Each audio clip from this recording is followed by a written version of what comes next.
கண்ணில்லை என்றாலோ நிறம் பார்க்க முடியாது.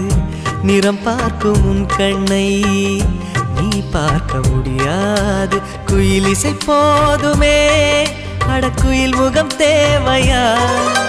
உணர்வுகள் போதுமே, அதன் உருவம் தேவையா?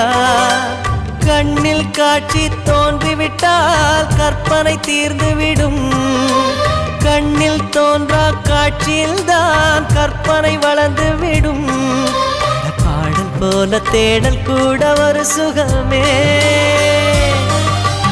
இன்னிசை பாடி வரும் இளம் காற்றுக்கு உருவமில்லை. காற்றலை இல்லை என்றால் ஒரு பாட்டொலி கேட்பதில்லை.